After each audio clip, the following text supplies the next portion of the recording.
ያወጣል። በልጆቻችሁ ነው የምትተጋገዙት። እኔ 4 ዓመት ያልፈኛል ታክሲ ሪተርን አሰርቼ ማለት እኔ አንዳንድ ሰዎች ባህር ውስጥ የሚኖር ድንጋይ ታውቃላችሁ? ውሃ ውስጥ ይኖራል ግን መዋኘት አይችልም። ልክ እንደዚያ ድንጋይ አንዳንድ ሰዎች በሰለጠነው ዓለም ቁጭ ብለው የሚያስጠይቃቸውና የማያስጠይቃቸውን ለይተው የማያውቁ አሜሪካ ላይ ቁጭ ብለሽ 4 ዓመት ሙሉ ታክስ ሪተርን አለማሰራት ማለት በጣም ትልቅ ከባድ ወንጀል ነው። ጥሩ እንደሰራሽ ሁሉ በኮንፊደንስ እንደ ጀግንነት እንደሰራሽ ሁሉ 4 ዓመት ሙሉ ታክስ ሪተርን አላሰራው።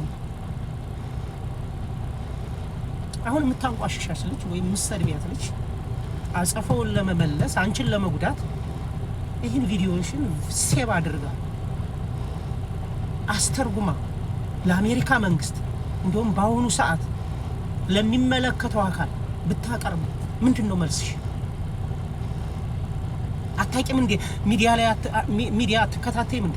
ብዙዎቹ በታክስ ማጭበርበር ወንጀል ተከሰው ሀብት ንብረታቸው ተቀምቶ ወደ ሀገራቸው ሲመለሱ ዲፖርት ሲደረጉ እስር ቤት ሲወረወሩ አታቂም? አንቺ በቃ ጥሩ ነገር እንደሰራሽ ሁሉ ታክስ ሪተርን 4 ዓመት ሙሉ አላሰራሁም ታያለሽ። ስራ ያውጣሽ።